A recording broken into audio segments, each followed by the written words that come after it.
Nós vamos continuar então aqui com o nosso estudo do Livro dos Espíritos, livro 4, Esperanças e Consolações, capítulo 1, Penas e Gozos Terrenos. E nós vamos aqui para o item número 1, Felicidade e Infelicidade Relativas. Nós estamos na questão número 924. Iniciamos aqui na questão... Só um instante... Aqui na questão 920, temos aproveitado bastante, cada uma dessas questões que nos ajudam aqui nas nossas reflexões. E hoje então, número 924, e como não poderia deixar de ser, ela é bastante pertinente àquilo que nós estamos vivendo hoje aqui no nosso mundo. Já entrando então direto nessa questão, 924, existem males que não dependem da maneira de agir e que ferem um homem mais justo? Ele está afirmando, existem males que não dependem da maneira de agir e que ferem o homem mais justo. Não há algum meio de se preservar deles? Ou seja, quando nós falamos aqui sobre tudo aquilo que acontece no nosso mundo, então nós temos aqui justos e injustos, felizes e infelizes, ricos e pobres, não importa que a região que ele viva, está sendo então afetado de uma forma direta ou de uma forma indireta por tudo aquilo que nós estamos vivendo hoje. Então Kardec pergunta aqui, afirma inicialmente que existem males que não dependem da maneira de agir e que ferem um homem mais justo. Então, por mais previdente que nós sejamos aqui diante dessa situação, por mais conscientes que nós estejamos aqui da necessidade de tomarmos medidas, de restringirmos ações, contatos, de nós tomarmos ali as precauções sanitárias para evitar a proliferação do vírus, da doença, por maior que seja o cuidado que nós estejamos fazendo, de alguma forma seremos afetados, na parte financeira, na parte de fornecimento de produtos, na liberdade de circulação. Então, não tem o que evitar. Mas Kardec pergunta, há algum meio de se preservar deles?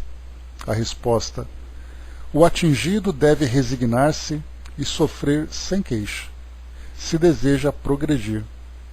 Entretanto, encontra sempre uma consolação na sua própria consciência, que lhe dá a esperança de um futuro melhor, quando ele faz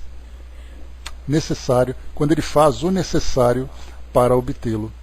Então ele começa aqui dizendo para nós a resignação e aprender a passar por essa dificuldade sem queixa, se deseja progredir. Porque afinal de contas nós temos uma dificuldade que para nós é material, mas a consequência é moral. E diante dessa consequência moral, se nós não podemos fazer nada para transformar, vem exatamente ali a resignação, ou seja, aceitar com equilíbrio, aceitar com tranquilidade, sabendo que tudo isso tem uma razão de ser, mesmo que nós não compreendamos, e saber que isso também tem um tempo de duração. Acabando esse tempo, nós voltamos à normalidade. E aqui no final ele coloca para nós também, de muito importante, encontra sempre uma consolação na sua própria consciência, que lhe dá a esperança de um futuro melhor, quando ele faz o necessário para obtê-lo. Então nós estamos aqui todos os dias aprendendo aqui através dessas reflexões, obtendo informações e obtendo também esclarecimentos em outras fontes, sejam fontes científicas, sejam fontes doutrinárias, sejam fontes filosóficas, que nós vamos então analisando tudo aquilo que acontece à nossa volta. Simplesmente é uma situação que nós não podemos mudar. Portanto, nós podemos aqui fazer aquilo que é possível dentro das nossas possibilidades, dentro da circunstância que nós estamos vivendo, para poder ali ter, inicialmente olhando para o futuro, não simplesmente se martirizando com aquilo que acontece no presente. A gente vai controlando, a gente vai administrando a nossa rotina, administrando o nosso dia a dia, administrando as nossas necessidades, com raciocínio lógico, com a razão, dentro daquilo que é possível fazer. Aquilo que não é possível fazer, a gente vai então tentando prorrogar, para ver depois de que forma que nós podemos resolver na frente. Mas o mais importante de tudo, não foquemos apenas naquilo que acontece dentro da parte material, mas entendamos também o aprendizado e aquilo que é necessário dentro do campo moral. Lendo para nós aqui, deixa eu ver. O soldado colocou, né? Reclamar no caso não mudará para melhor, né? Mas a gente tem uma tendência natural a ter essa explosão, né? Agir muito mais com a emoção do que com a razão. O embaixador colocou, né? Eu passei mal de ansiedade e de depressão pensando em todos os futuros e passados deste vírus. Isso me causou insônia, depressão, raiva, neurose e muita discussão, né? Desnecessária. Eu já falei que eu dei livre-arbítrio, né? E não tenho tolerância com essa desgraça material da sociedade. Daqui a pouco eu acabo tendo pesadelos no sono e fico muito bravo, né? A ideia é então, né? Se nós não desejamos lidar com o livre-arbítrio, então que nós fiquemos restritos àquilo que a vida nos oferece. Então eu não posso tomar decisões, eu não posso agir do jeito que eu quero, então eu tenho que obedecer uma ordem que me é imposta. Simplesmente a gente tira o livre-arbítrio e age de acordo com aquilo que os outros dizem para que nós façamos. É a melhor forma de lidar com isso também. A Angelina colocou, né, uma das perguntas que fiz no sonho, né, se Jesus estivesse aqui entre nós encarnados, o que faria? E Madre Teresa, né, a gente já pode pegar esses espíritos, primeiro a fé e a confiança plena e absoluta. Depois a calma e a tranquilidade para poder agir, principalmente pensando naqueles que se encontram em maior desespero. Tem até aquela música do Paulinho Mosca, que eu acho muito interessante, O Último Dia. Se vocês puderem, depois do estudo, ouvirem lá no YouTube, nesse último dia ela é muito interessante porque ela vai contando, né, se o mundo acabasse, se tal coisa acontecesse, o que você faria se esse fosse o último dia, né? Então, nesse momento em que a gente começa a fazer esses questionamentos, a gente começa a observar qual é a circunstância que nós nos encontramos, em que condição nós estamos agora, em que condição se encontram aqueles que estão próximos a nós. Nós perceberemos que é muito mais fácil nós administrarmos as nossas emoções e auxiliar aqueles que estão em desespero do que nós nos preocuparmos conosco mesmos. Até mesmo essa ocupação, quando nós vemos profissionais que dedicam suas vidas em prol da sociedade, em prol daqueles que estão doentes e tudo mais, nós podemos também nos colocar nessa condição de atendentes, de socorristas, de bombeiros, para dedicar a nossa vida no esforço coletivo e não simplesmente nos fecharmos dentro do nosso desespero individual. Então são formas simples de nós administrarmos tudo isso, né? Bom dia, Flávio. Bom dia, Chaconete. A Jane colocou também, né? Rigoroso exame de consciência, reorganizar planos de vida e mudar de rumo, né? Ainda é tempo de modificar. Quer dizer, tempo agora todo mundo tem de pensar, né, Jane? Basta que saiba aproveitar bem. Continuando aqui para nós, vamos lá. Para a gente poder compreender um pouquinho mais sobre esse tema, nós temos aqui então no texto de Miramês, que vai dizer para nós, né, evitar o mal. Então foquemos bastante nisso, né, porque a questão aqui nos leva a refletir sobre aqueles males que nós não podemos evitar. E nessa situação que nós não podemos evitar, de que forma que nós podemos nos preservar desses males? Miramês diz assim para nós, vamos lá. Esforçar-se para evitar o mal deve ser o trabalho do homem de bem. Contudo, há males que se encontram de tal maneira radicados no karma, a gritar dentro de nós, e nesse caso o mais acertado é orarmos, trabalharmos honestamente e esperarmos, sem cruzar os braços, que o Cristo passe a operar em nós, ajudando-nos a carregar a nossa cruz. Em lições anteriores, muito já falamos sobre o chamado mal, e aqui e ali são colocadas gotas de entendimento de que ouvimos do mais alto para que possamos compreender melhor e apaziguar a consciência. O nosso dever diante de situações cujo recurso se encontra no tempo é resignar-se sem revolta, porque as raízes de muitos males estão no passado que pulsa dentro da consciência, como sendo o tribunal de Deus instalado para nos ajudar na tranquilidade imperturbável que já conquistaram os espíritos puros. Jesus nos pediu para orar e vigiar. No entanto, muito frequentemente, somente oramos, esquecendo a nossa parte, que é a de vigiar os nossos impulsos, por vezes inferiores. Muitos males podemos evitar dessa maneira, pois certas arestas são cortadas pela simples vigilância. Se sofremos mais, não é pelo passado, é por falta de discernimento no presente mesmo. Se queremos progredir, cuidemos de nós mesmos sem que o egoísmo nos faça escravos e sem que o orgulho nos desoriente. As duras provações que se passam na terra foram escolhidas pelos que provam esses testemunhos, não somente por saldar dívidas, mas como processos de despertamento espiritual. A doutrina dos espíritos é completa nos seus conceitos de educação das almas, e ainda mais, completa no que se refere à instrução de todas as criaturas. A nós é dada essa oportunidade no fechamento desse ciclo, por que passa a humanidade. Ao espírita foi dado mais, e muito será pedido. Deves e podes evitar muitos males, pela compreensão que o Espiritismo te tem dado por misericórdia de Jesus, que é a maior força que a doutrina celestial, que a doutrina absorve para alimentar os homens, todos nós, em todas as faixas da vida, que viajamos nesse planeta com a nossa casa, a qual podemos chamar morada celestial, escola universal, que nos ampara e consola, que nos educa e instrui. A Terra é, pois, um lar maior.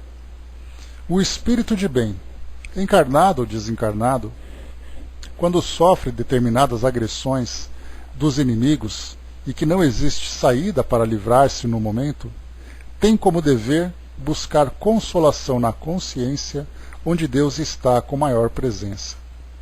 Avancemos para o coração, onde Jesus se encontra com os braços abertos, nos desejando paz e trabalho.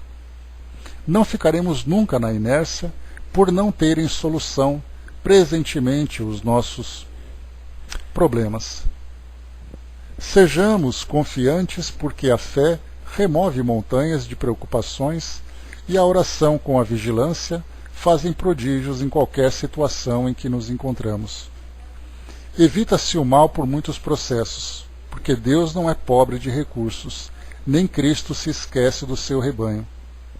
Como testemunhou entre os homens, dando sua própria vida na cruz, para a paz de todas as criaturas dos dois mundos. Todas essas situações aflitivas que relatamos, podemos dizer que são enfermidades. Quer sejam físicas ou espirituais, são de certo modo doenças curáveis, e a cura de todas elas devem e vêm por nossos próprios recursos, pelo estímulo do Cristo em nós. Pois curava a muitos, de modo que todos os que padeciam de qualquer enfermidade se arrojavam a ele para o tocar. Isso aqui é uma passagem de Marcos, capítulo 3, versículo 10. O Mestre nos estimula para a cura verdadeira e ainda o faz em favor de todos nós.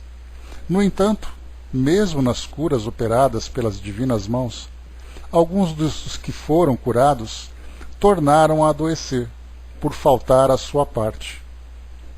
Aqui, antes da gente continuar, essa frase é muito importante, que coloca para nós que mesmo que essa cura tenha vindo das divinas mãos, alguns dos que foram curados tornaram a adoecer. Então nós podemos entender, nesse contexto que nós vivemos, fazer ali aquela grande transformação de equilíbrio, de trabalho, de compreensão, de fé. Mas mesmo que depois de tudo isso passar, nós veremos que muitas pessoas, a grande maioria infelizmente, a esmagadora maioria eu diria, vai acabar voltando à mesma condição anterior, continuando com seus sofrimentos, causando para si e para aqueles que estão próximos as dores que poderiam ser evitadas. Isso por causa do egoísmo, por causa do desequilíbrio, por causa dos seus interesses, né, muito mais relacionados com o mundo material do que com os interesses do mundo espiritual. E ele diz ainda para nós aqui: a verdadeira e permanente cura parte de dentro das próprias criaturas, mas tornamos a afirmar pelos canais de Jesus, nosso mestre e pastor. Busquemos a Ele e nos preparemos para curar a nós mesmos, limpando a consciência e estabilizando o coração na harmonia de Deus. Desta forma, estamos evitando definitivamente todo o mal. Então, mesmo diante de situações como essa que nós estamos vivendo, nós podemos simplesmente viver em harmonia e com Deus, estabilizando o nosso coração. E assim nós estaremos evitando definitivamente todo o mal, mesmo diante do sofrimento. Porque a gente lembra sempre aquele pensamento clássico, né? Que a dor é necessária. O sofrimento é opcional. Então a dor para nós significa todas essas restrições, todas essas mudanças, muitas vezes situações dolorosas, como nós vemos nos meios de comunicação, pessoas que estão desencarnando, famílias sofrendo e tudo mais. Mas o sofrimento é opcional. Porque essa dor faz parte do mundo de provas e expiações. E nós conhecemos todo o mecanismo que diz respeito a essa situação, que é a reencarnação, a desencarnação. Nós entendemos a lei de causa e efeito, nós entendemos ainda a condição atual do nosso planeta. Falamos hoje de uma grande provação coletiva que o nosso mundo todo está vivendo, algumas partes do mundo com maior intensidade do que outras. A questão que nós perguntamos é: o que nós vamos fazer diante dessa situação? Nós vamos potencializar essa dificuldade ou nós vamos agir com serenidade, confiante de tudo aquilo que diz respeito à nossa vivência aqui nesse mundo? Essa é a grande questão que nós temos que pensar e tirar o proveito dela também. Bom dia, Eve. A Jane colocou, né, ainda é tempo, né, nada ainda está perdido para aqueles que tiverem olhos de ver e ouvidos de ouvir.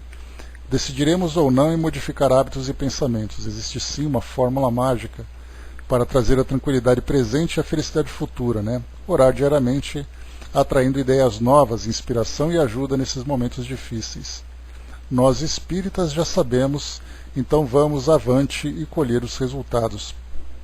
Nos é apresentado, né, todos os recursos, nos são apresentados, né, todos os recursos para que a gente possa continuar nessa trajetória. A grande dificuldade que nós temos, né, Band, bom dia Mahal, a grande dificuldade que nós encontramos hoje é nós entendermos a importância de nós estarmos aqui encarnados. Porque quando nós olhamos simplesmente a nossa presença no mundo como um fato sem explicação, como algo que aconteceu por acaso, a gente vai tentar então viver aqui aproveitando cada momento, porque é isso que nós sabemos fazer.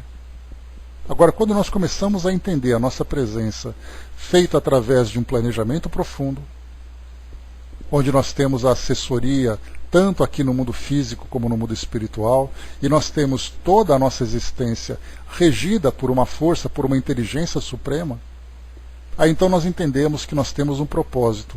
E mesmo diante dessas situações que nós estamos vivendo hoje, com dificuldades, com obstáculos, nós podemos manter a serenidade confiantes nesse planejamento.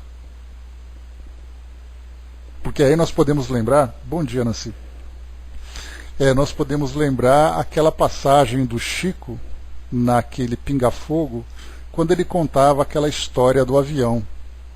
Talvez eu acho que essa história se encaixe com perfeição nesse momento que nós estamos vivendo. Né? Só para a gente poder relembrar, Chico então fazia uma viagem, e aí então o avião começou a apresentar alguma turbulência. O comandante avisou na época, né, que era ali o vento de cauda, que o máximo que ia acontecer é fazer com que o avião chegasse mais rápido. E aí então ele começou a observar as pessoas, os passageiros entrando em desespero, todo mundo gritando e tudo mais. Ele começou a gritar também e coisa e tal. E aí então Emmanuel chegou no avião e perguntou: mas o que está acontecendo? Ele falou: não, é que o avião está fazendo isso, está fazendo aquilo. E ele disse: qual é o problema? Não, mas é porque nós estamos com medo de morrer. Mas qual é o problema de morrer? Todo mundo vai morrer. Não, mas é que se eu vou morrer eu estou com medo mesmo. E aí então chamada aquela frase final clássica, né? Então se você vai morrer, morra com educação. Mostre a sua fé para não levar as pessoas em desespero. E nós estamos passando por uma situação muito parecida com aquela. em que nós estamos assim, bom, e se acontecer de chegar a epidemia, de alguém for contaminado e vier a desencarnar? Aí nós podemos dizer, muito bem, qual é o problema? A desencarnação faz parte de um processo da nossa vida. Se nós temos fé em tudo aquilo que nós aprendemos, sabendo que a encarnação e a desencarnação nada mais são do que processos que fazem parte do nosso aprendizado, da nossa existência. O fato de nós encarnarmos, nós não deixamos de existir. Desencarnarmos, também não deixaremos de existir. Então essa mudança de plano, de vir para o mundo físico, voltar para o mundo espiritual, lembrando que na nossa condição atual, a vinda para o mundo físico é muito mais difícil do que o retorno. Nós sabemos disso. Porque a vinda para esse nosso mundo é apresentado para nós aqui aquele prontuário com planejamento reencarnatório, com provas, com expiações, com relações difíceis, com situações extremamente complicadas. E Kardec lembra também, trazendo para nós, né, se não me engano, no Evangelho segundo o Espiritismo, ele diz para nós que o espírito fica aprisionado no mundo material e ele se liberta quando ele volta para o mundo espiritual. E nós fazemos o contrário, nós ficamos desesperados para ficarmos encarcerados aqui no mundo físico, e quando nós sofremos a ameaça de voltar para o mundo espiritual, ou seja, quando alguém ameaça abrir as portas da jaula que nós estamos vivendo, nós entramos em desespero.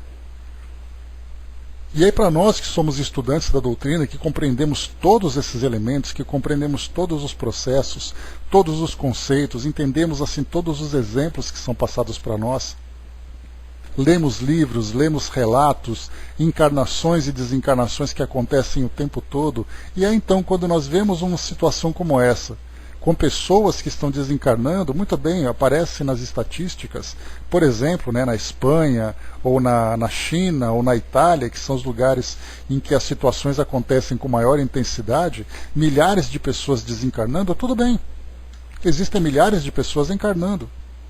Então, encarnação e desencarnação, para nós, são elementos que fazem parte desse nosso desenvolvimento.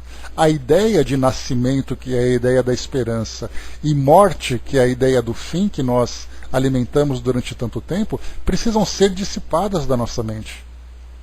Mas uma pessoa desencarnou com coronavírus, muito bem. Outra pessoa desencarnou porque infartou, a outra desencarnou porque teve ali um problema com um outro tipo de doença, o outro sofreu um acidente, e assim vai. Então é importante sempre a gente perceber que essa situação que nós estamos vivendo hoje, como aquela que o Chico passou também, nós temos que mostrar a nossa fé. E não simplesmente entrar em desespero. Ah, mas eu estou com medo de morrer. Mas qual é o problema de morrer? Você prefere ficar aí? Faz parte desse processo. Então a dor que nós sentimos com a perda de um ente querido é exatamente essa dificuldade que nós temos para aceitar essas experiências que fazem parte da nossa vida. Dudu colocou em cima que muitos de nós não querem sofrimento, né? Só desencarnar, como dizem, como um passarinho, né? Mas o detalhe, a gente lembra até de Evandro Mesquita, né, Dudu? Que ele diz assim, né? Todo mundo quer ir para o céu, mas ninguém quer morrer, né? Só que não tem como evitar esse processo de transformação. E se alguém tiver que desencarnar, principalmente numa questão como essa que nós estamos estudando, deixa eu voltar aqui para vocês, para a gente poder analisar de um modo muito mais claro. Olhem só.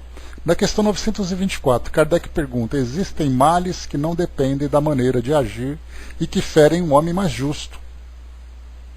Há algum meio de se preservar deles? O atingido deve resignar-se e sofrer sem queixa, se deseja progredir. Então, quer dizer, usar aqui a esperança no futuro melhor, tranquilizar a própria consciência, buscar a consolação na própria consciência, é o melhor que nós podemos tirar de proveito. E aí então quando nós falamos, né, ninguém quer morrer, mas todo mundo quer ir para o céu, essa ideia que nós temos do medo da morte, mas buscar sempre esse estado de plenitude, de felicidade, como é que nós podemos tirar uma coisa da outra? Digo, num mundo como o nosso, numa situação relacionada com essa questão de vivermos males que não dependem de nós, se não dependem de nós, nós temos que ter a certeza, nós temos que ter a convicção de que isso está sendo regido por forças superiores. Se assim está acontecendo, é porque deve acontecer. Se eu não posso fazer nada, eu tenho que ter a certeza e a convicção de que isso é uma vontade divina. Aí então nós comentamos, né, como nós já falamos sobre isso também. Se eu tenho certeza, porque eu alimentei isso dentro da minha crença, dentro da minha fé, que Deus é perfeito, então eu tenho que entender que isso que passa no nosso mundo também é fruto dessa perfeição. Nós só não entendemos o motivo. Mas aí nós perguntamos assim, né? Você acredita em Deus? Sim, eu acredito. Você acredita que Deus é perfeito? Sim, eu acredito. Então você tem certeza que o que acontece no nosso mundo é fruto dessa perfeição? Eu tenho. Então essa pandemia faz parte dessa perfeição. E aí então, se nós não podemos controlar, o que nós fazemos? Como diz aquela frase popular, nós entregamos para Deus e vivemos a nossa parte com serenidade, com equilíbrio. E lembrando novamente a história do Chico, que nós vivamos com serenidade para não perturbar as pessoas. E se tiver que acontecer de nós voltarmos para o mundo espiritual através da desencarnação, que nós façamos isso com equilíbrio. É o que resta, nos resta fazer. Flávio colocou, né, quais nossos planos da vida, físico e espiritual. As duas primeiras letras são fé, né? E aí é só por acento, né? Pois é, então a gente vai levando simplesmente aqui, conduzindo com equilíbrio dentro daquilo que nós podemos fazer. O soldado colocou, né, um momento para ter precaução e pensar no próximo, não somente no eu não quero contrair o vírus, né? E sabe qual é o pior vírus, ô soldado? É o vírus do desespero, é o vírus da descrença, é o vírus do egoísmo. Porque esse vírus material, se ele tiver que destruir, ele vai destruir a matéria. Agora, o vírus que atinge a nossa mente, que atinge a nossa consciência, esse, infelizmente, é um vírus que é duradouro. E ele vai atingir a pessoa aqui no mundo físico e vai continuar contaminado, chegando no mundo espiritual. Esse vírus deve ser combatido e isso nós podemos fazer. Eu não posso evitar, talvez com todas as minhas precauções. Me dá um retorno de som, pessoal, por favor? Ok, obrigado. Nós podemos evitar com podemos talvez evitar com todas as precauções a contaminação do vírus material. E nós vimos, né, aqui em São Paulo, nós tivemos o diretor, né, do Centro de Contingência aqui de São Paulo, que falava na televisão, que trazia ali orientações e tudo mais. Foi confirmado que ele próprio foi contaminado, foi infectado. Então, quer dizer, por maiores que sejam as precauções dentro do mundo material, tem coisas que nós não podemos fazer. Afinal de contas, é um micro-organismo, é um vírus que se espalha. Mas quando nós falamos desses vírus morais, isso sim nós podemos fazer. Basta apenas que eu controle aquilo que eu falo, controle o modo como eu me comporto, me controle diante das situações difíceis. Esse tipo de vírus eu não quero contaminar ninguém. É claro que a gente está usando esse contexto, né, da pandemia e tudo mais, mas se essa mesma questão fosse estudada no ano passado, nós teríamos ali uma outra abordagem desse tema, de falar das dificuldades. Nós falaremos de dificuldades familiares, nós falaríamos de dificuldades financeiras, dificuldades sociais, seja lá qual for o tipo de dificuldade. Mas nós vemos que em todas as situações que nós vivemos, tem coisas que realmente fogem do nosso controle e nós não podemos evitar. E aí nós pensamos, poxa, mas aquela pessoa é tão boa, aquela pessoa tão justa, e ela foi afetada por aquilo. Muito bem, se ela foi afetada, que ela continue então motivada, né, e fortalecida na sua fé, na convicção de que tudo que acontece no nosso mundo, tudo que nos afeta, é controle divino, está sob controle divino. Se as coisas são assim, é porque elas devem ser. Nós acreditamos na perfeição de Deus? Acreditamos. Então tudo que acontece no nosso mundo está dentro dessa perfeição. Por mais estranho e por mais tumultuado que seja na nossa visão, tudo está como deve ser. Continuando, pessoal. Próxima questão, 925. Por que Deus beneficia com os bens da fortuna certos homens para não que não parecem merecê-lo? Por que Deus beneficia com os bens da fortuna certos homens que não parecem merecê-los. Aqui é uma questão bastante curiosa, né? Saindo um pouco dessa ideia da pandemia que nós estamos vivendo e olhando um pouco no nosso mundo dentro da sua normalidade, nós vemos muitas vezes que o patrimônio material para muitas pessoas parece ser absolutamente imerecido. É aquela pessoa egoísta, aquela pessoa arrogante, aquela pessoa que muitas vezes é desonesta e ela simplesmente é beneficiada com essa fortuna. Ela é beneficiada com essa fortuna. E a gente pergunta, né? Poxa, mas eu trabalho tanto e o outro não faz quase nada, ou não faz nada, e mesmo assim ele é beneficiado por tudo isso? Por que isso tudo? Por que Deus traz esse benefício? A resposta: esse é um favor aos olhos daqueles que não enxergam além do presente. Então, a princípio, nós vemos assim, bom, ele foi beneficiado, então foi um favor que ele recebeu. Mas, sabei-o, a fortuna é uma prova geralmente mais perigosa que a miséria. Aí nós já estudamos também, né, sobre o necessário e o supérfluo, já vimos também sobre a prova da riqueza e a prova da pobreza, né? Então, essa é uma questão interessante, porque embora ela fale de fortuna, ela fale de riqueza, ela tem aqui uma ligação muito direta com aquilo que nós estamos vivendo hoje. Porque enquanto nós olhamos alguma coisa que é um benefício para alguém e o outro foi esquecido, se nós olharmos num contexto mais amplo, nós veremos que tudo isso foi feito através de um planejamento e que trará no futuro uma consequência. Então, por exemplo, no caso da riqueza, o indivíduo que tem a prova da riqueza, para ele é a mais difícil de todas. Embora nós achemos, né, que ele tem todas as facilidades da vida, mas é exatamente essa facilidade que torna para ele o desafio mais complicado. Porque se você não tem ali a consciência de aproveitar esses recursos para ser uma pessoa produtiva, para ser uma pessoa generosa, para envolver a comunidade que se encontra ao seu lado, e você viver apenas em função daquela riqueza por seu próprio desfrute, no futuro será pesado depois o que você fez com a fortuna que foi emprestada. Essa é uma ideia, né, um conceito que nós temos, muito ligado a essa questão religiosa, né, de vermos em textos bíblicos e tudo mais, falar que Deus faz tudo por um, mas não faz por outro e tudo mais, que é uma visão absolutamente equivocada. Mas quando nós começamos a entender esse mecanismo da vida, que mostra para nós ali, né, a necessidade que cada espírito tem, o planejamento da sua existência futura, as experiências que ele vai viver, e depois a parte mais difícil, é fazer um balanço de tudo aquilo que foi vivido. Nós estudamos, por exemplo, lá no livro O Céu e o Inferno, na segunda parte, né, no capítulo dos Espíritos Felizes, tivemos ali o depoimento, a entrevista de Kardec com aquele bom espírito, né, chamado Condessa Paula. E como pelo próprio nome, né, nós já vemos ali então Condessa Paula, era uma pessoa que vivia, que tinha um título nobiliárquico, que vivia na alta sociedade daquela região e tudo mais. Bom dia, professor.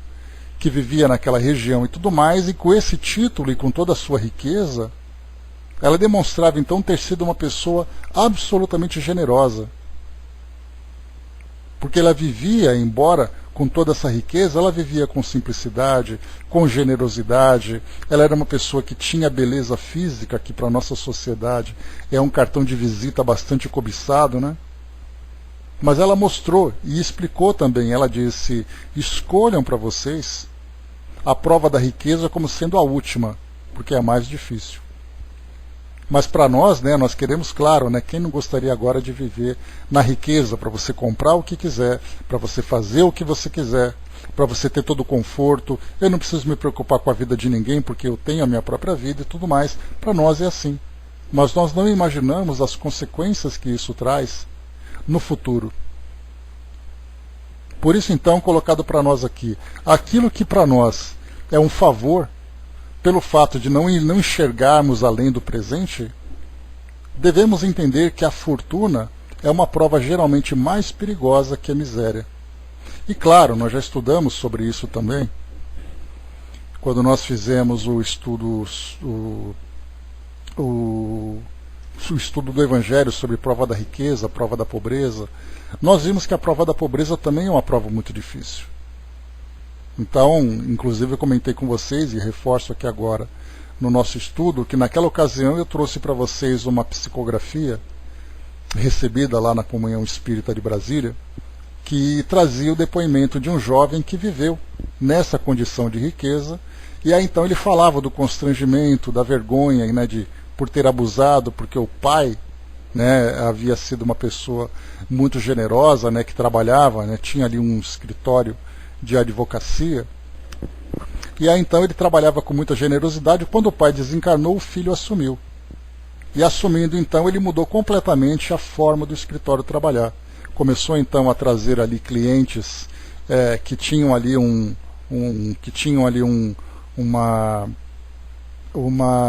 tinham valores inferiores, né, que tinham ali um caráter duvidoso e tudo mais, né, e aí então ele começou a viver em função dessa riqueza.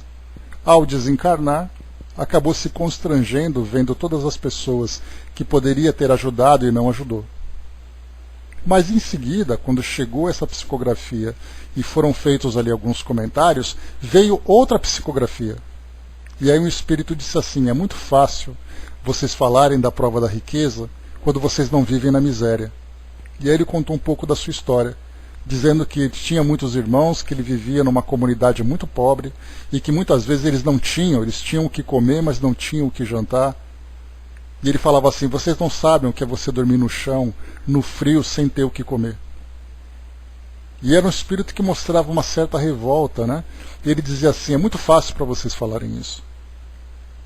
Mas aí o texto mostra para nós que tanto uma prova como outra, tanto a prova da riqueza, ou mesmo uma prova de uma vida estável, né? Porque Kardec, quando ele fala da prova da riqueza, ele falava naquela época da Idade Média de pessoas que tinham títulos, que tinham grandes propriedades, né? Hoje nós podemos mudar, ver pessoas que vivem ali, né, num alto padrão, que pessoas que têm ali empresas, que são empresárias e tudo mais.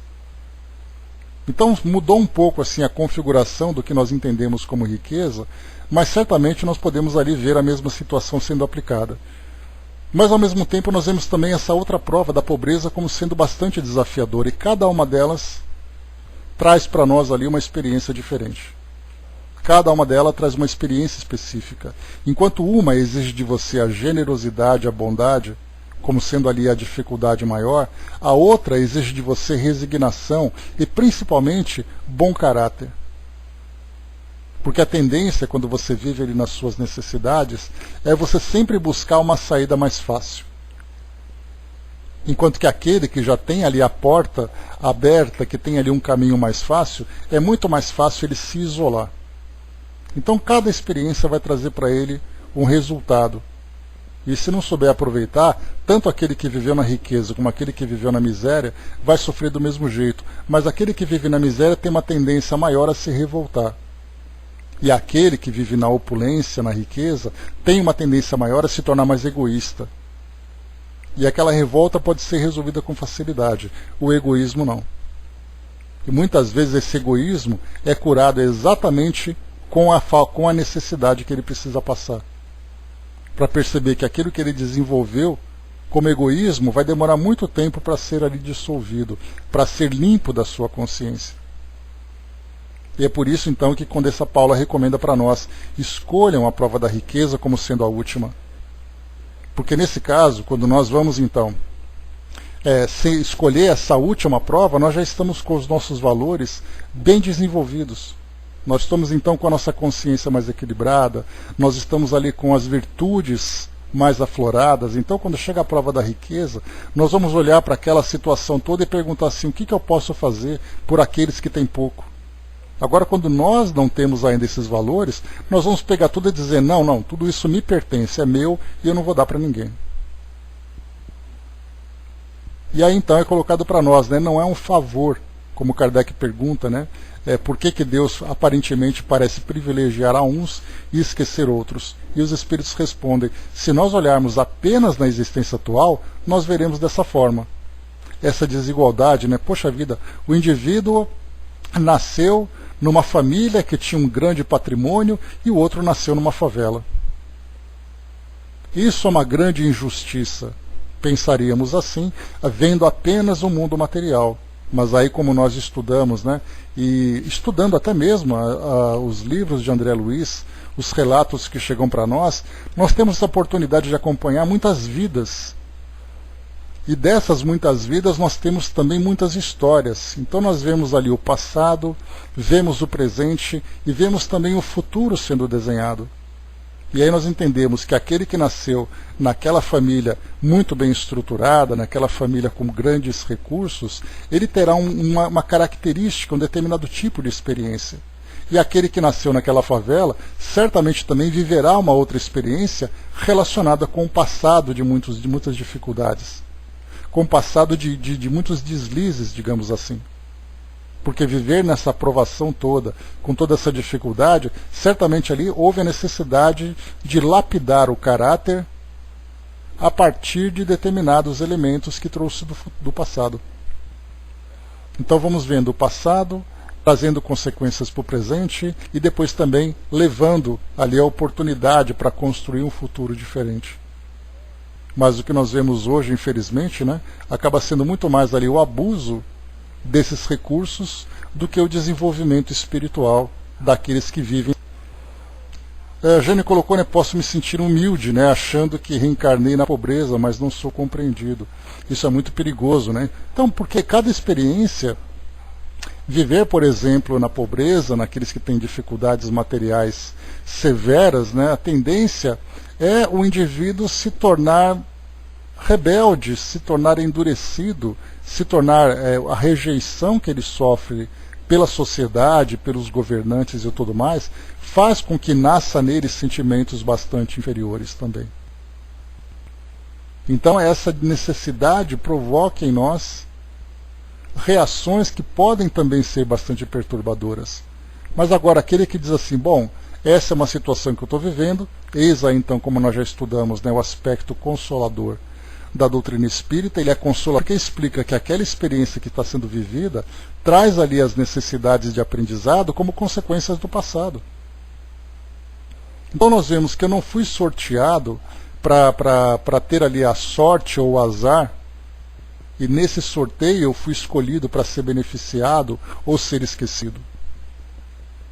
Esse tipo de experiência me trará certamente ali aprendizado e eu preciso entender que faz parte de um planejamento. Não é algo que foi simplesmente escolhido sem qualquer critério. Na nossa visão material, na nossa visão limitada, essa falta de critério é muito natural. Por isso, então, a descrença e a própria incompreensão a respeito da sabedoria divina, do amor de Deus por todos nós.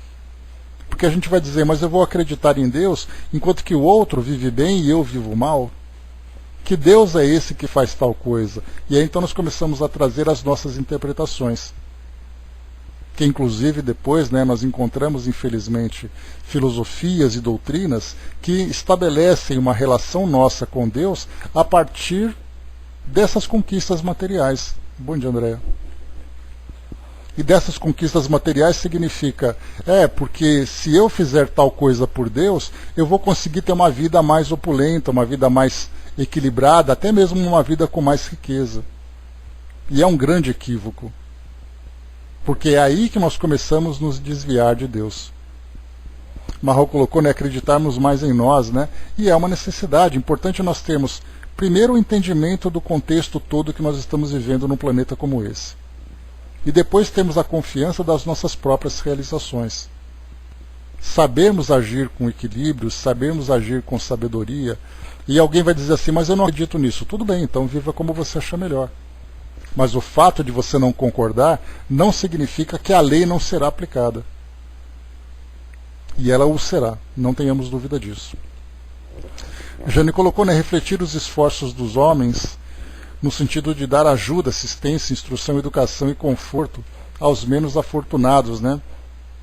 Quer dizer, quanto mais nós compreendermos a importância de nós termos as possibilidades de ajudar e termos a vontade de fazê-lo, é o melhor proveito que nós podemos tirar dessa experiência.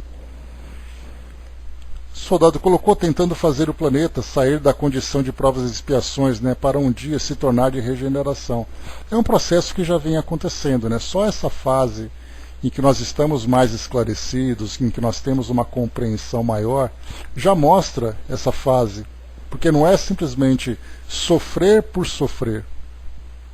Ou seja, não é um planeta em que a expiação vem apenas para corrigir através da dor.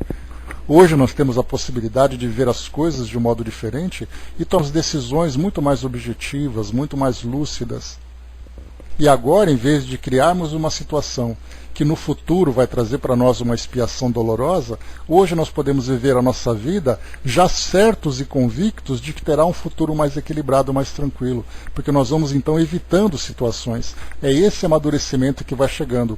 Conforme nós vamos amadurecendo, nós vamos também já criando um mundo diferente, porque não é simplesmente nós seremos retirados do mundo de provas e expiações e seremos levados para o mundo de regeneração. Então nós lembramos que não é o mundo que vai se tornar regenerado, são os habitantes do mundo que serão regenerados. Então somos nós que estamos transformando o nosso mundo, porque quando nós vimos assim, né, que o mundo está passando por provas e expiações, aliás, o mundo está passando de provas e expiações para a regeneração. Não, somos nós, habitantes, que estamos saindo da condição de espíritos que precisam de provas e expiações para chegarmos na condição de espíritos regenerados. Então é a nossa condição regenerada que faz o mundo regenerado. Porque as coisas não acontecem de fora para dentro. Ela acontece de dentro para fora. E é isso que nós temos que ter consciência. Enquanto nós não passarmos por essa modificação, o mundo também não passará. O Jânio colocou, o planeta está evoluindo, talvez nós não estamos acompanhando, né? É consequência natural. Nós precisamos nos transformar para fazer com que o mundo se transforme. Porque esse mundo está perdido. Pode ter certeza que você é um daqueles que se perderam. O mundo vai se transformar. Depende de você se transformar. Então, quando nós paramos de pensar por que a humanidade, por que o mundo, porque a gente vai tirando a nossa responsabilidade, atribuindo para os outros o sucesso ou o fracasso. Quando nós começarmos a ter essa certeza de que nós somos esses elementos de transformação, e entendermos que essas transformações dependem de uma formação moral mais sólida, de uma compreensão maior, de um desenvolvimento intelectual mais efetivo. Aí então, quando nós começarmos a nos preparar como elementos de transformação e começarmos de fato a nos prepararmos para isso, aí sim nós veremos que o mundo vai se transformar. É a mesma coisa que nós fazemos, saindo um pouco dessa ideia mais universal, mais planetária, mais humanidade e tudo mais, é como a gente pensar assim, né? Porque esse governo não presta. Não nos esqueçamos que esse governo é fruto da própria sociedade. Não esse governo, não estou citando esse ou aquele governo, estou dando um exemplo geral, né? Não, porque aquele legislador, porque aquele não sei o quê, ele não... Mas ele é um representante do povo. Ah, mas ele não me representa. Peraí, não é bem assim. Ele te representa sim. Então nós veremos assim que toda a estrutura social é fruto de cada cidadão. Toda a estrutura do nosso planeta é fruto de cada indivíduo. Se dizia, colocou, né? Cada povo tem um governo que merece, né? Porque é uma questão de escolha. A própria formação moral, a gente não vai conseguir eleger um santo dentro da nossa sociedade numa sociedade que não tem santos. Porque do contrário, nós veremos alguém fazer ali um trabalho que cabe a nós fazermos. Então, não é aquela história, né? Porque não adianta você oferecer o peixe, você tem que ensinar a pescar, assim diz o ditado popular. É a mesma coisa, se nós não aprendermos a pescar para fazer a nossa parte, nós não teremos a conquista que nós precisamos. Não basta, mais uma vez, atribuir aos outros a responsabilidade que nos cabe. Só que tem um detalhe: nós precisamos nos conscientizar de quais são as nossas responsabilidades. E para isso, nós precisamos realmente nos desenvolver espiritualmente, desenvolver a nossa consciência, termos maior esclarecimento sobre o nosso papel aqui nesse nosso mundo. Isso é um processo difícil. Nós estamos ali passando por essa fase, né? Só que, mesmo estando claro que nós temos a nossa responsabilidade, nós evitamos, né, assumi-la. Nós esperamos que os outros façam esse papel. E não é assim que vai acontecer. O soldado colocou: os espíritos mais esclarecidos têm o dever de orientar os menos esclarecidos, né? E fazem, né? E nem sei se colocaria como um dever, né, soldado, porque parece que é uma obrigação, né? O fato de ser esclarecido, ele já se coloca num papel de instrutor. Ele já sabe que tem que fazer isso. Não, eu sou mais esclarecido, e não apenas mais esclarecido, eu também sou moralmente mais desenvolvido. Então ele já tem um impulso natural de fazer isso. É como se esse magistério moral já fizesse parte dele, né? O Hermes colocou, né, o difícil eu faço agora, o impossível daqui a pouco, né? E tudo vai se transformando. Até porque esse impossível ele é sempre relativo, vai depender muito da nossa capacidade. Conforme a gente vai resolvendo as coisas com esforço, com determinação, esse impossível já vai perdendo um pouco daquela cara assustada. Aí outros impossíveis vão surgindo e se tornando para nós motivação.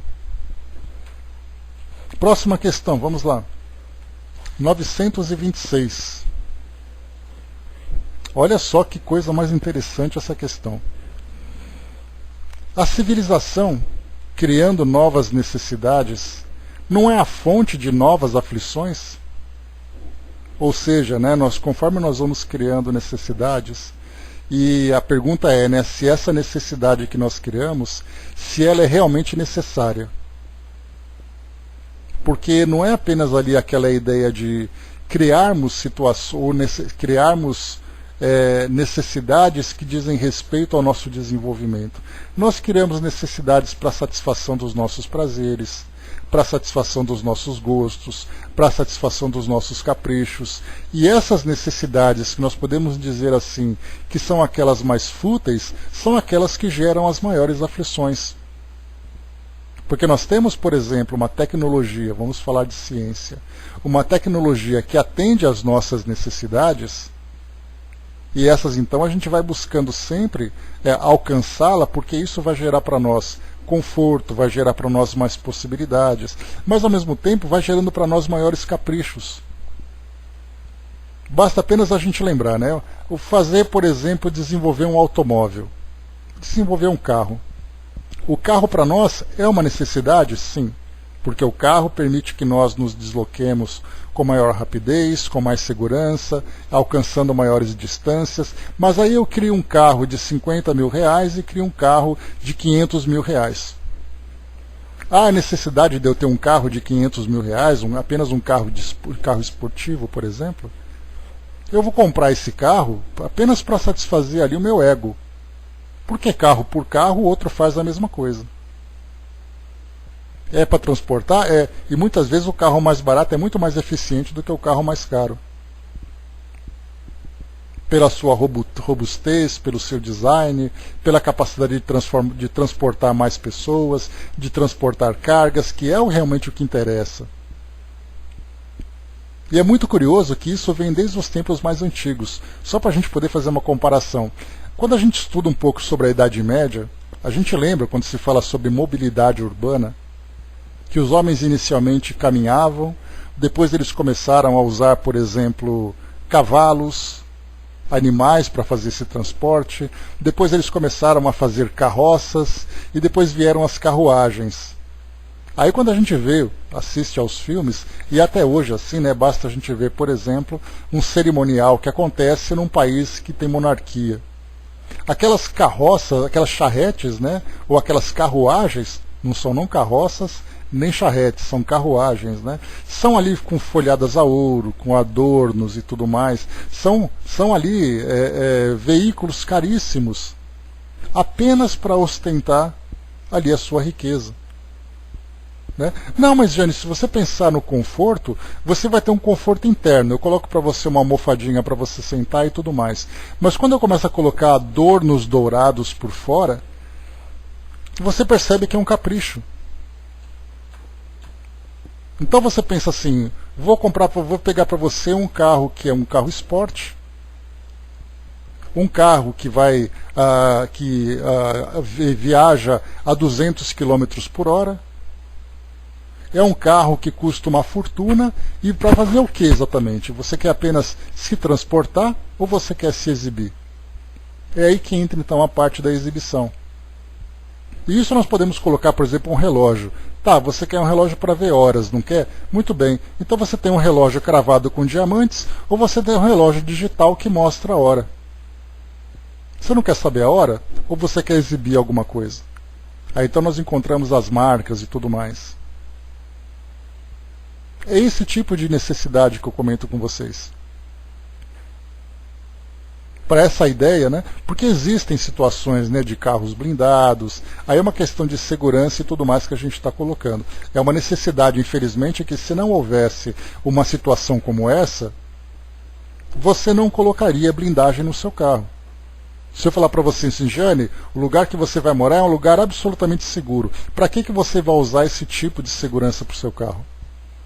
Então nós falamos de necessidade para aqueles que têm possibilidade de blindar um carro.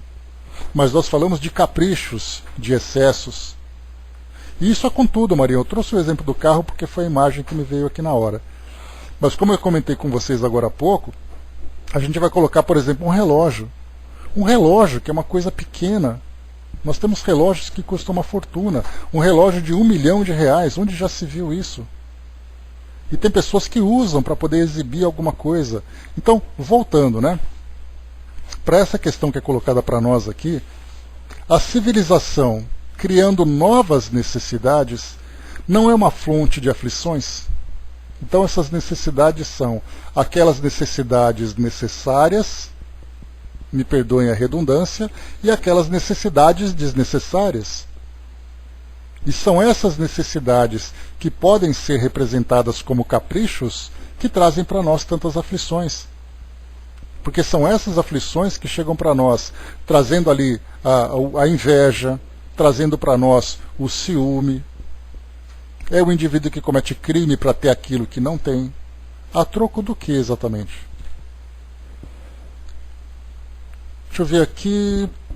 O embaixador colocou, né? Até os caixões da Casa Habsburgo, né, em Viena, são cheios de penduricalhos, né? Os imperadores franceses e austríacos, né, sepultados em Viena, né? Sim, nós estudamos até no Livro dos Espíritos aqui, quando falava sobre a parte de morte, de sepultamento, né, dos monumentos e tudo mais. E os espíritos disseram, né, que isso são só protocolos humanos, porque aquele espírito verdadeiramente desenvolvido, ele se sente até constrangido com aquilo que se mostra.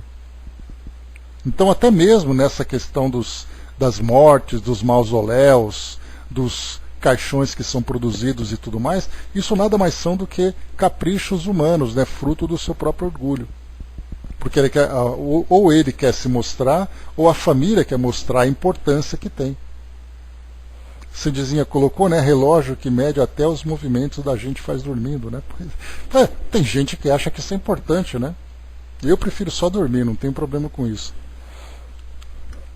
O Flávio colocou, né, um exemplo, quando é lançado um iPhone novo, tem fila nas lojas próprias para serem os primeiros a comprar. Então, muito bem, são as necessidades que nós criamos. Vejamos aqui o que é colocado para nós, olha só.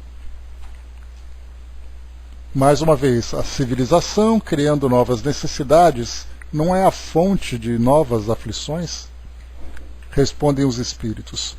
Os males deste mundo estão na razão das necessidades artificiais que criais para vós mesmos. Aquele que sabe limitar os seus desejos e ver sem cobiça o que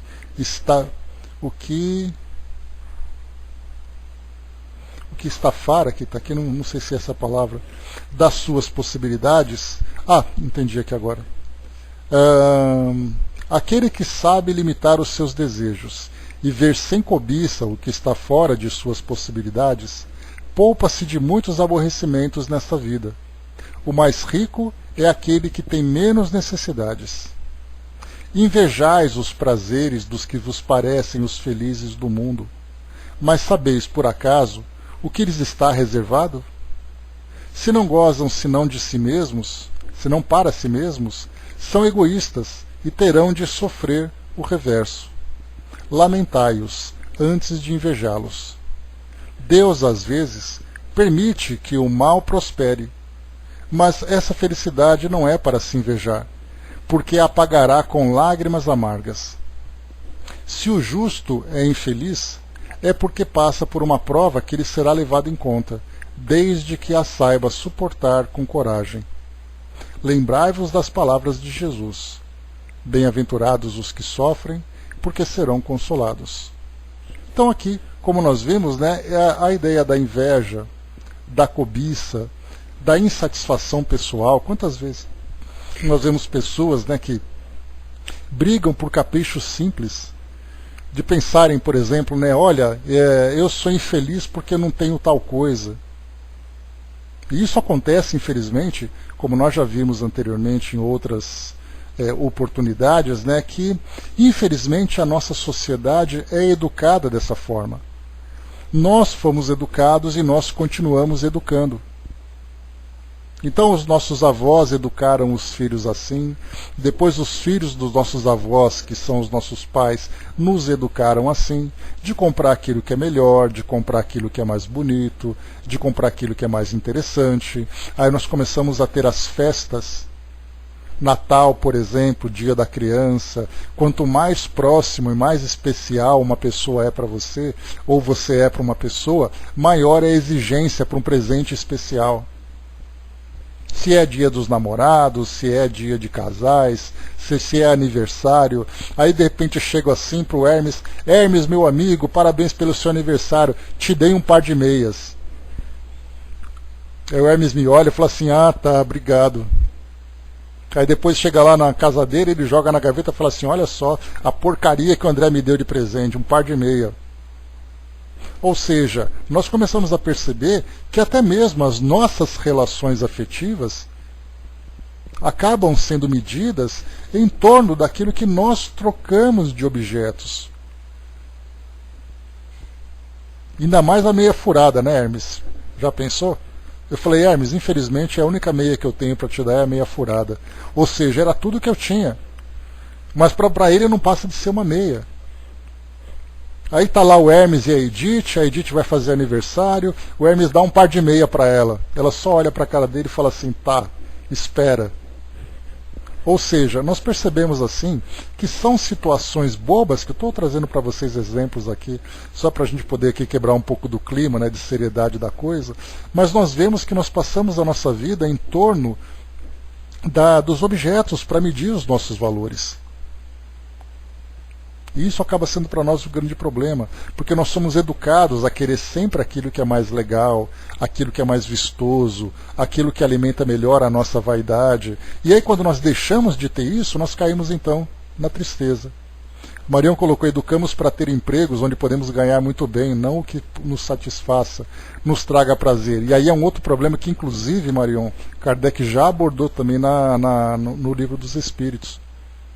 Porque é colocado assim: porque você não faz um trabalho para que você seja feliz mostrando as suas habilidades.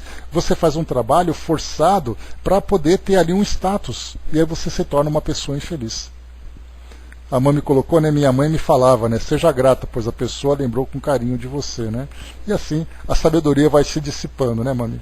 Vai se espalhando, né? A Eve colocou, né, aqui em casa, né, se reclamar de meias, né, em próxima data nem isso, né? Pois é uma educação forçada, né? O Flávio colocou, né, eu vou mandar aquelas de 5 pares por R$10, né? Só de calçar rasga, né? Pois é, mas a gente vê, né, que quando chega nessa época, é muito curioso isso. Aqui é praticamente uma crítica social, talvez, que eu faça, né? Me desculpem por isso. Mas a gente percebe assim que quando chega nessa época de Natal, de Dia das Crianças. Aqui em São Paulo mostra, né, naqueles centros comerciais mais populares, aquele monte de gente fazendo compra. Mas aí a gente olha assim aquelas pessoas dando entrevista, carregando pacotes, nós temos certeza que elas estão se endividando para fazer aquilo. Porque elas fazem aquilo para poder satisfazer uma exigência que a educação recebida acabou proporcionando, e depois ela vai ter que se virar para pagar o cartão de crédito, ela vai ter que pedir dinheiro emprestado, ela vai passar por dificuldade porque ela foi educada a viver isso. Então, são essas necessidades artificiais de que falam os espíritos. Nós criamos situações que trazem para nós esses dramas. O Natal está chegando, porque eu tenho que ir num casamento e eu vou ter que comprar um presente para o noivo, mas Deus me livre porque eu estou com um problema, eu não estou conseguindo comprar com facilidade, etc, etc. E aí então cada um vai se lembrando das situações de aperto que já passou, ou que já fez alguém passar sem se dar conta, dessas necessidades artificiais. Deus chegar ali numa pessoa, dar aquele abraço e falar assim, olha, eu vim te dar um parabéns pelo seu aniversário. Aí depois ele fala, poxa, ele não me trouxe nada. Marião colocou, a Eve colocou, né, ainda brincam entre si, né? Cuidado que Papai Noel aqui é vingativo, né? Pois é. Né? Tem Papai Noel que se não traz, leva, né, Eve? Tá reclamando? Então leva de volta. A Marião colocou, né, lembro quando minha filha apresentou o TCC, a área social, e o professor perguntou, você acha que vai ganhar dinheiro nisso? Ela disse, não sei, mas é com o que eu quero trabalhar, né? Pois é, ainda mais trabalhando em área social, né, Cindizinha? Cindizinha também conhece a profissão. Tem coisa que você trabalha porque gosta, mas a nossa sociedade não valoriza o que você gosta. Valoriza aquilo que ostenta. Né? Cindizinha colocou que adora as lojinhas também, não perde uma, né, Cindizinha? A Jane colocou aqui para nós, né, isso não é posse do necessário, né? Posse do necessário é muito relativa, as minhas necessidades são diferentes de outros, e assim a roleta vai girando, né? As necessidades de uma cidade é muito de uma cidade do interior. O que nós vemos, Jane, com relação a essa necessidade, até nisso a gente acaba confundindo, né? Porque nós aprendemos a viver com determinadas situações em que nós não temos como evitar. Né? Nós não temos simplesmente como dizer assim, olha, eu não precisava disso, eu aprendi a viver com aquilo. Então até mesmo as nossas necessidades fazem parte da nossa educação. E quando nós então nos acostumamos a viver com aquilo, que não significa necessariamente que seja uma necessidade, nós passamos a sofrer quando aquilo faz falta. Então é esse condicionamento. Nós somos educados e condicionados a viver de determinada forma, de acordo com a educação que nós temos. E se pensarmos, por exemplo, vamos lá, Chico Xavier, que nós conhecemos pela sua simplicidade, viveu lá, né, em São Leopoldo, depois foi para Uberaba. E viveu naquela casa cinza. Se o Chico viesse morar em São Paulo, o estilo de vida dele mudaria? Será que ele precisaria ter um apartamento maior, ter um apartamento com grande condomínio, ter um carro mais luxuoso por ser quem ele é? Então a gente vê assim que se o Chico fosse morar em Nova York, será que ele precisaria viver lá em Manhattan? Para poder ter uma vida mais tranquila? Então a gente percebe que a necessidade somos nós que criamos. E pelo fato de nós criarmos essas necessidades, nós praticamente nos tornamos dependentes dela. Até porque nós somos envolvidos por círculos sociais onde nós precisamos ser aceitos.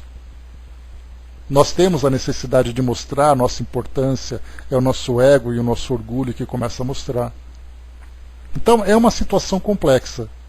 Mas a partir do momento em que nós nos libertamos do mundo físico e voltamos para o mundo espiritual, nós começamos a perceber quem nós somos como espírito e quem nós éramos como encarnados. E lembrando que muitos espíritos continuam achando que têm aquelas mesmas necessidades. Eis aí o problema. Vamos lá, pessoal, chegou para nós aqui uma mensagem, vamos lê-la.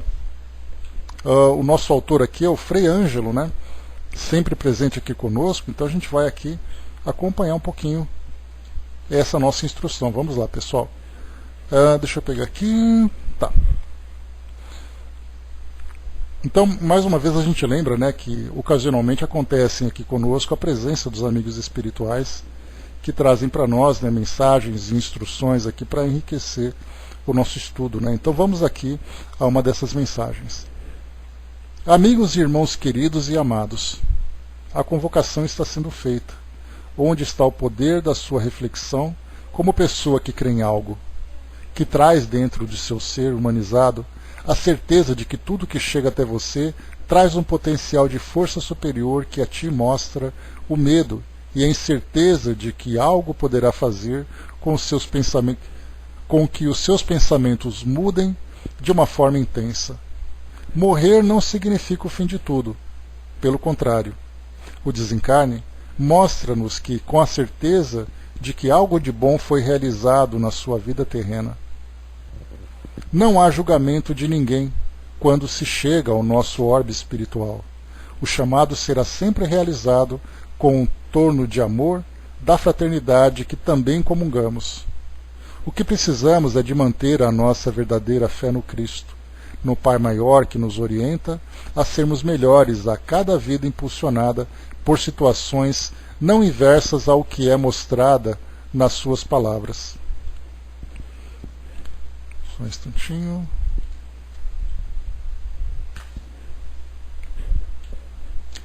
Sentiremos a vontade de retornar de onde saímos, mas com a certeza de que a volta para casa e o reerguimento de um ser, de um espírito ainda melhor do que fomos quando chegamos até aqui. Portanto, o medo não pode existir em ninguém, em nenhum irmão que com certeza não jogou fora muitas das suas vidas pretéritas. A luz que te guia é a mesma luz que te traz até aqui, quando da hora chegada. A perfeição da morte é extremamente linda, portanto, como disse a ti, irmão, continue na certeza de que estaremos sempre presentes nas situações que mais precisar, pois a nossa missão é trazer a conduta do verdadeiro ser cristão, que mostra que podemos fazer por cada um o melhor daquele médico que faz o seu trabalho, no seu suor do dia a dia, a vontade da salvação daquele corpo que às vezes precisa do retorno para a sua melhora interior. Caminhemos com Cristo, pois Ele é a certeza de que tudo chega, mas tudo passa.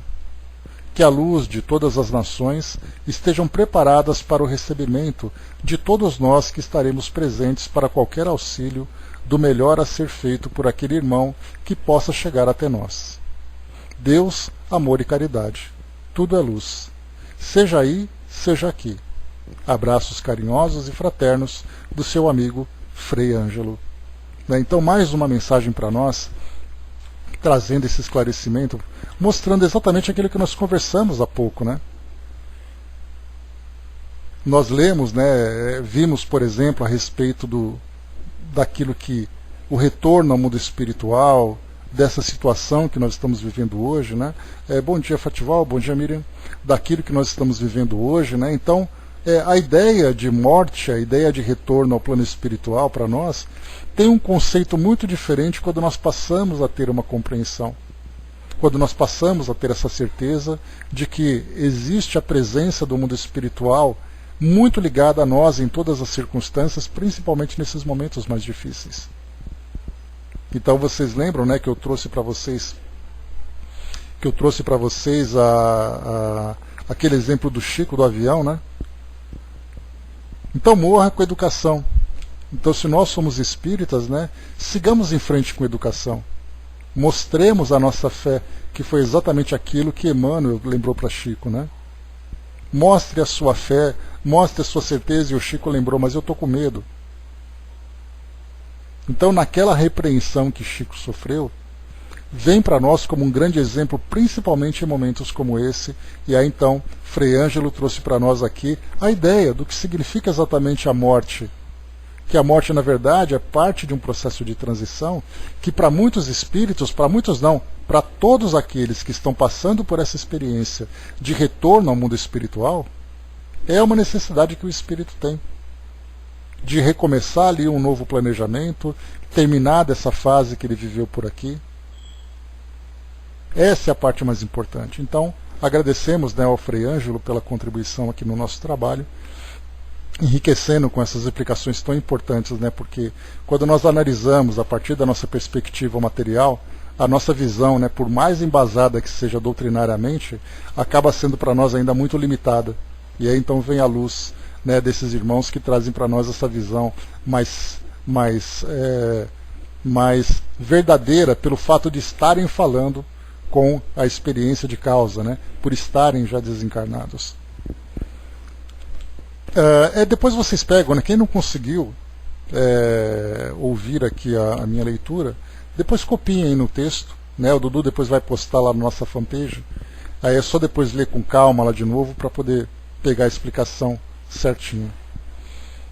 Mas é isso, meus amigos, encerrando por aqui o nosso estudo, nós paramos aqui na página número 926, falando sobre as novas necessidades, e depois nós veremos